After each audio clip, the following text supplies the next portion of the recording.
Venha descobrir o poder das histórias que habitam o invisível. O peso da flecha. Capítulo 9. Vozes em conflito.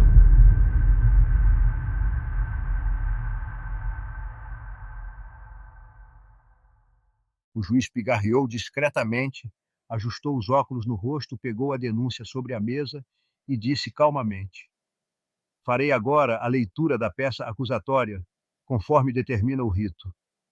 Elevou ligeiramente a voz. O salão, que já estava em silêncio, pareceu reter o ar.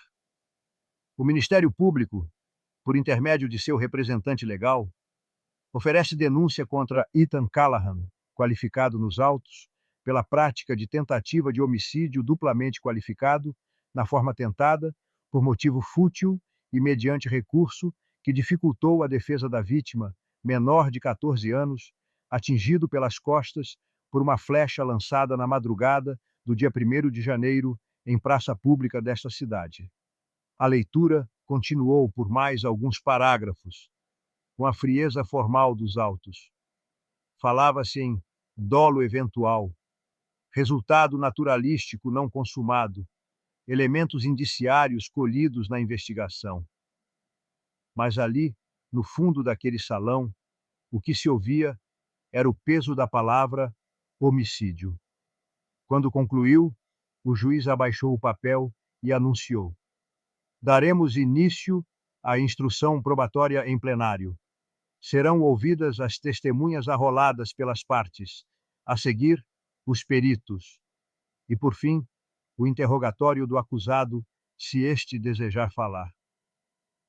Chame a primeira testemunha de acusação, senhora Marlene Matos. A mulher entrou com passos curtos e olhos hesitantes. Vestia-se com sobriedade, óculos retangulares, cabelos presos num coque discreto. Sentou-se com cuidado na cadeira posicionada ao centro diante do microfone. A senhora é moradora do prédio número 88, vizinho à praça, correto? Perguntou o juiz. Ela respondeu ao juiz com voz tranquila. Sim, moro no 302.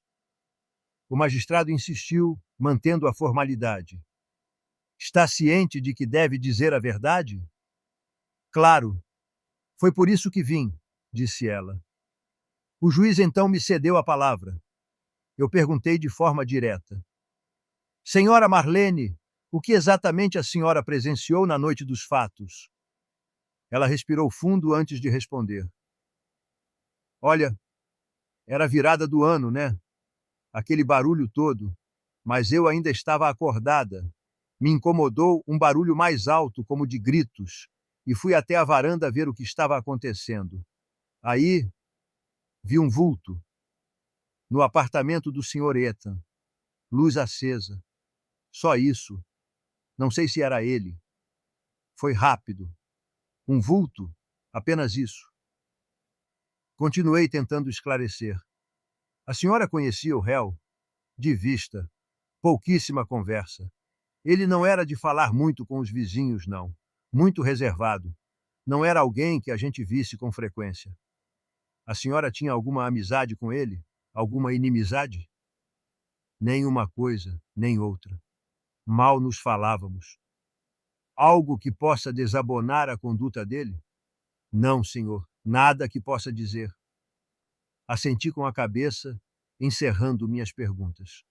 O juiz se virou para a defesa e perguntou. Alguma pergunta? Não, excelência, respondeu o advogado, de maneira breve. O juiz então ordenou. Chame a próxima testemunha, senhora Yara Neves. Uma nova mulher entrou no plenário. Tinha cabelos escuros e soltos, olhar direto, passos mais firmes do que os de Marlene. Sentou-se, ouviu a advertência do juiz e foi autorizada a falar. Ele perguntou. Senhora Yara, o que a senhora pode nos dizer a respeito dos fatos? Ela respondeu com firmeza. Eu moro no 201, logo abaixo do apartamento do réu aqui presente. Eu estava em casa, naquela noite. Muito barulho, como sempre. Em um certo momento, ouvi um assobio, um som curto. Corri até a janela e vi a confusão. Gente gritando. Um menino machucado. Com uma flecha. Foi o que diziam. A senhora chamou socorro? Sim. Liguei para a ambulância e depois avisei a delegacia, a de Botafogo. E sobre o réu? Tinha alguma relação? Não. Nem amiga, nem inimiga. Cumprimentava só. Era discreto. Ficava no canto dele. Inclinei-me levemente para a frente e perguntei: Senhora Yara, posso lhe fazer uma pergunta? Claro, respondeu ela. A senhora conhece os apartamentos do seu prédio. Sabe quem ocupava o 301, vizinho do acusado? Não. O 301 é de uma amiga minha, que estava de férias em Nova York. Passou o Réveillon lá fora. O apartamento estava vazio naquela época. Encerrei. Sem mais perguntas, Excelência. O juiz voltou-se à defesa. Alguma pergunta? Indagou. Nenhuma, respondeu o advogado. As duas testemunhas deixaram o plenário. O silêncio que ficou era espesso. Nada revelador, nada conclusivo. Mas cada palavra pendia sobre os jurados como pequenas pedras de uma estrada que ainda se abriria. O juiz chamou a próxima testemunha. Senhor Manuel dos Santos. Entrou um homem de meia idade, passos cautelosos, camisa xadrez, calça escura. Segurava um boné nas mãos, que apertava discretamente. Sentou-se devagar na cadeira das testemunhas. Lançou um olhar rápido para os lados, depois baixou os olhos quando o juiz lhe dirigiu a palavra. Senhor Manuel, o senhor está ciente de que deve falar a verdade, sob pena de incorrer em falso testemunho? Sim, senhor, respondeu ele. Diga seu nome completo, profissão e há quanto tempo trabalha no prédio. Manuel dos Santos. Sou porteiro. Trabalho lá há mais de 10 anos. O juiz me passou a palavra. Levantei-me com a voz firme e perguntei. Senhor Manuel, o senhor conhece o acusado? Ele confirmou. Conheço sim. Morou lá por uns anos. Era fechado, educado. Não causava problema, não. Continuei. O senhor estava de plantão na noite do crime? Não, doutor. Estava de folga. Tinha saído com minha mulher. Avancei um passo. O senhor se lembra de mim? Houve uma breve hesitação. Depois ele assentiu. Lembro sim. O senhor foi lá com 2 rapazes. Subiram para fotografar do corredor, ali onde ficam os apartamentos do 3º andar. O senhor permitiu a entrada? Permiti. Achei que não tinha problema. O senhor disse que era do Ministério Público e que queria ver a praça de cima. E o que conversamos naquele dia? Falamos de futebol, das confusões que às vezes tem por lá. Barulho, essas brigas dos garotos que frequentam o local. O senhor Ethan ainda morava lá naquela época? Não. Já tinha saído fazia uns 6 meses, mais ou menos. Então fui mais direto. E o senhor, por acaso, chegou a receber do acusado algum pedido para se desfazer de objetos pessoais? Ele coçou a testa antes de responder. Não, senhor, nunca. O senhor encontrou por acaso flechas no lixo ou guardadas em algum canto? Não vi nada disso. Ele disse titubeando. Parei. Respirei fundo. Depois me dirigi ao juiz. Excelência, peço que advirta formalmente a testemunha quanto ao crime de falso testemunho. O juiz se endireitou na cadeira e fixou os olhos nele. Senhor Manuel, o senhor está sendo advertido de que mentir em juízo configura crime previsto no Código Penal. O senhor mantém sua resposta? Manuel apertou o boné entre os dedos. Engoliu em seco. Mantenho, senhor. Silêncio. Não disfarcei a decepção. Antes de voltar à minha cadeira, reiterei. Excelência, requeiro que a testemunha permaneça acautelada neste tribunal, para eventual encaminhamento futuro ao júri, a fim de que delibere, no momento oportuno, sobre possível crime de falso testemunho.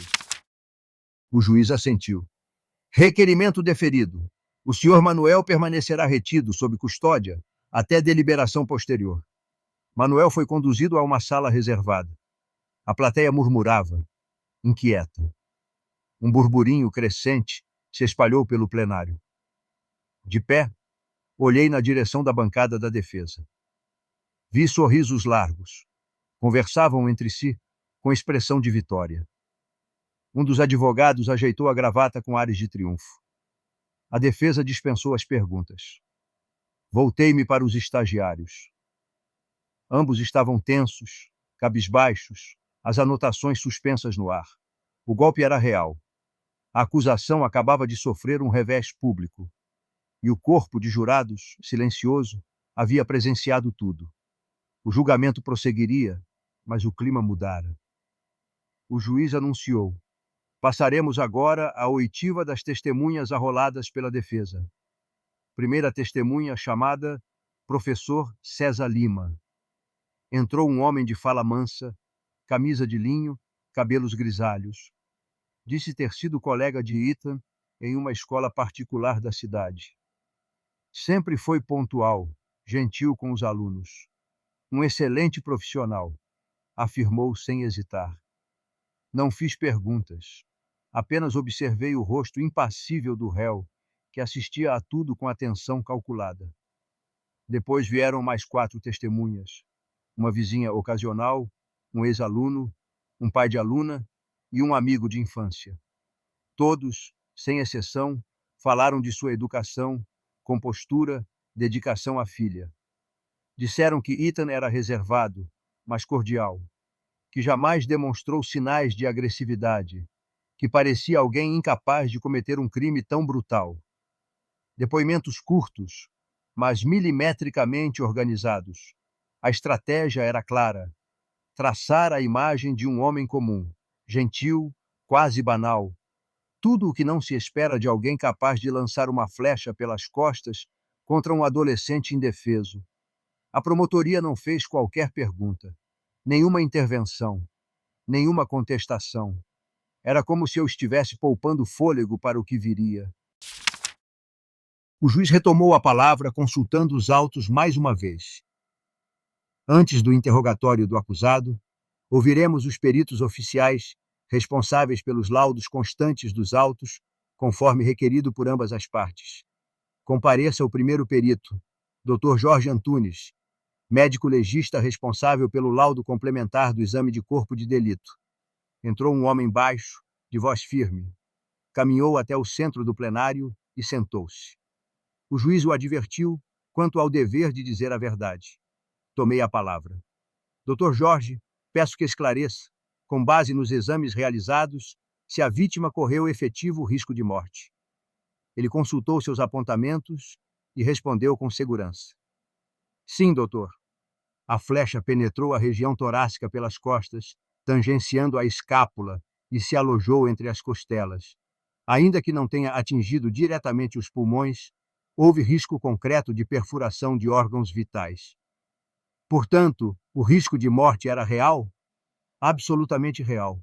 Um desvio de 2 ou 3 centímetros e o desfecho seria fatal. Obrigado, sem mais perguntas. A defesa dispensou a inquirição.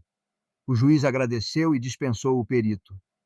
Chamo agora o engenheiro perito Cláudio Ramires, responsável pela análise de local e simulações do disparo, anunciou.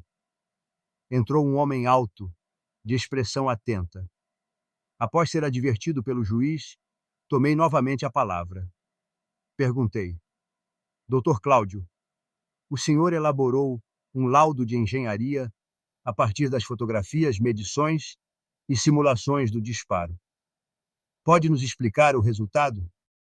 Perfeitamente. Com base no ponto de entrada da flecha no corpo da vítima, na altura da praça, na direção do impacto e na ausência de obstáculos, estimamos que havia uma probabilidade de 80% de o disparo ter partido do apartamento 302, que à época era ocupado pelo réu. Insisti. Essa probabilidade considera o apartamento vizinho, o 301, como possibilidade? Consideramos, mas verificamos, inclusive com fotos e medidas do local, que esse apartamento estava vazio, o que foi confirmado por testemunha. Ainda assim, o ângulo se mantém mais compatível com o 302. Doutor, pergunto objetivamente: há alguma possibilidade de que a flecha tenha partido de outro andar ou até mesmo de outro prédio? A resposta foi taxativa. Não. Pelas simulações feitas, pelo ângulo de impacto e pela trajetória da flecha, é impossível que tenha vindo de um andar inferior ou superior ou de outro prédio. A origem está restrita àquela linha de altura voltada para a praça. Um breve murmúrio percorreu o salão. Agradeci e me calei. A defesa entrou em ação. O advogado-chefe se levantou com um dossiê em mãos, o laudo elaborado por seu assistente técnico. Ele perguntou: Dr. Cláudio, o senhor teve acesso ao parecer técnico produzido pela defesa? Sim, senhor. Concorda com alguma das conclusões ali contidas? Há divergências metodológicas. Eles adotaram uma margem de tolerância maior para a trajetória da flecha, o que, no nosso entender, compromete a precisão do resultado. O senhor reconhece que está lidando com estimativas e não com certezas. Reconheço, mas dentro da metodologia aplicada, a estimativa é sólida. Não é chute, é cálculo. Com habilidade, o advogado perguntou: não seria mais prudente falar em possibilidade ao invés de probabilidade? Não se trata de prudência, doutor. Trata-se de ciência. E a análise aponta para a origem mais provável. Isso é estatisticamente mensurável. O advogado cruzou os braços. O senhor descartaria a possibilidade de erro? Toda perícia tem margem, mas a nossa foi calculada e testada, e dentro dela, a hipótese mais provável continua sendo o apartamento 302. O senhor afirma com certeza que a flecha partiu do apartamento do réu? Afirmo que, tecnicamente, essa é a hipótese com maior respaldo técnico, 80% de probabilidade. Nenhuma outra hipótese superou 20%. O advogado da defesa fez um gesto de desdém, mas não insistiu. O juiz interveio. Sem mais perguntas, o perito está dispensado. O engenheiro recolheu seus papéis, assentiu educadamente e deixou o plenário. Eu o acompanhei com o olhar. O juiz fitou o salão com gravidade. Passamos agora ao interrogatório do acusado. Senhor Ethan Callahan, por favor. Ethan se levantou do banco dos réus. Usava um terno cinza, camisa branca, sem gravata. Ao caminhar até a cadeira de depoimentos, lançou um olhar para a esposa e a filha, sentadas ao fundo da sala. Sentou-se com postura firme. O juiz, com voz serena, fez a advertência de praxe. O senhor tem o direito de permanecer em silêncio. Não está obrigado a prestar declarações sem que isso lhe prejudique. Deseja prestar declarações? Ethan respondeu. Sim, excelência. Quero falar. O juiz autorizou. Permaneci sentado por um instante, observando. Depois me levantei, bloco de notas à mão. Perguntei. Senhor Ethan, há quanto tempo o senhor reside no Brasil? Cheguei há cerca de 10 anos. Vim para dar aulas de educação física em uma escola internacional. Depois me casei com uma brasileira. Temos uma filha. Comecei a perguntar despretensiosamente. Onde o senhor morava à época dos fatos? Na Urca, apartamento 302, de frente para a Praça General Honorato. E por que escolheu aquele local? Era mais tranquilo. Achei que seria ideal para criar minha filha. Um bairro sereno, seguro, perto da escola onde eu trabalhava. Continuei, ainda sem pressionar. O senhor conhecia a vítima? Não, nunca vi antes da notícia. Na noite de Réveillon, onde o senhor estava, ele respirou fundo antes de responder. Em casa. Fiz uma pequena reunião. 2 casais de amigos. Comida, vinho, coisa simples. O senhor ouviu algum tumulto? Gritos? Barulho incomum vindo da praça? Nada além do habitual da virada do ano. Fogos, risos. Não me recordo de nenhum grito diferente. Só soube do menino no dia seguinte, pela televisão. O senhor já teve em casa um arco e flechas? Já tive algo decorativo. Um arco de madeira e 2 flechas antigas. Artesanato, mais do que arma. E onde estão agora? Joguei fora faz tempo. Estavam empoeirando, quebrados.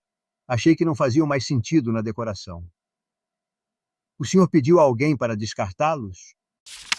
Houve uma hesitação. Depois, ele negou. Anotei tudo com calma. Depois ergui a cabeça. O senhor conhecia Manuel, o porteiro? Sim. Sempre foi gentil. Lavava meu carro de vez em quando.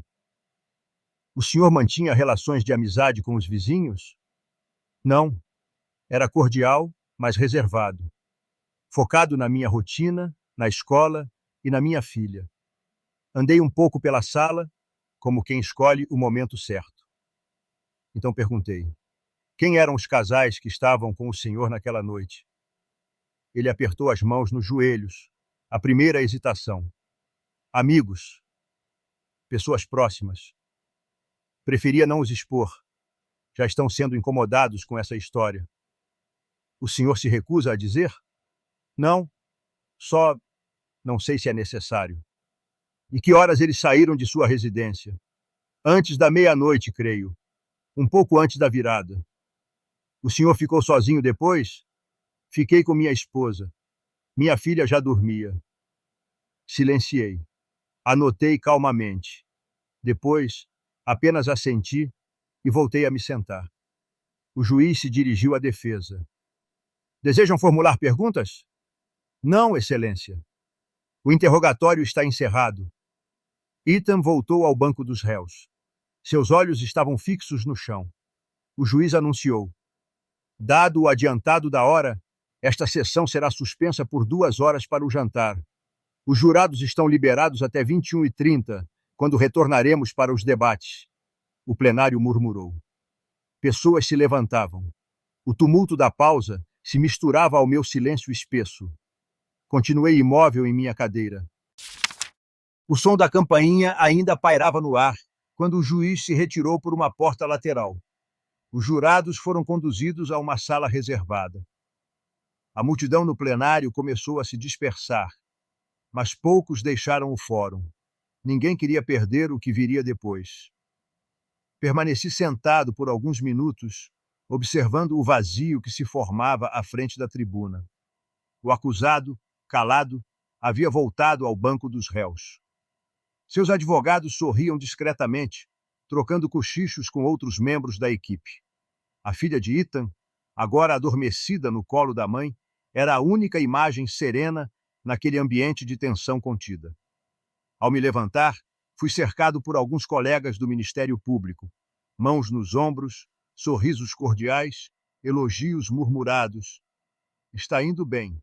O caso está sob controle. Sua serenidade impressiona. Eu retribuía com acenos, agradecia com um meio sorriso, mas mal ouvia. Minha mente estava longe. Caminhei pelos corredores até a área reservada do fórum. Parei diante de uma sala pequena, onde uma bandeja com sanduíches frios e garrafas de suco fora disposta para os envolvidos. A luz era branca demais. O silêncio, mecânico. Sentei-me em um canto sozinho. Abri o pão, mas não tive fome. Peguei um guardanapo e comecei a desenhar, distraidamente, linhas curvas que acabaram formando o contorno de uma flecha. Lembrei-me do meu pai. Dos jantares silenciosos em que ele dizia, com um misto de orgulho e desencanto: a justiça só é justa quando não erra. Mas quando erra, meu filho, ela nunca assume. Pensei na responsabilidade que carregava, não só com a instituição, com a vítima, com os pais do menino, com o país inteiro que agora parecia assistir àquele julgamento como um espetáculo. Mas também pensava no réu. E se eu estivesse errado? E se estivesse pela primeira vez prestes a sustentar algo insustentável. O tempo passava lentamente. Os ruídos do fórum voltavam aos poucos. Passos, portas batendo, a movimentação das equipes de segurança. Faltavam 15 minutos para o reinício da audiência. Eu ainda estava ali, sozinho, quando peguei o celular por puro reflexo. Nenhuma nova mensagem. Rolei a tela sem intenção, até parar numa foto de Laura, tirada na véspera da viagem. Sorriso de canto, olhos firmes, como se soubesse que eu não a seguiria. Abaixo, uma mensagem breve, enviada 2 dias antes.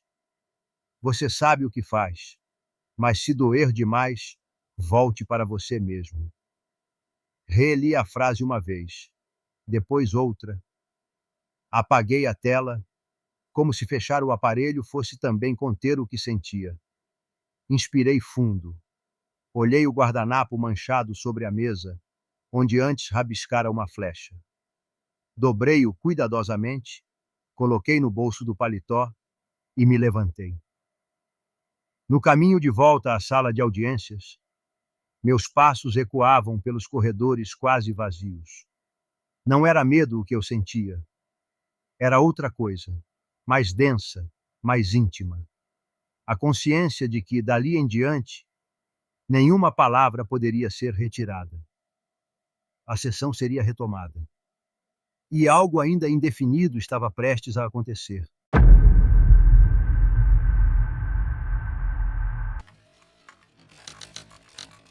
Continua no próximo capítulo.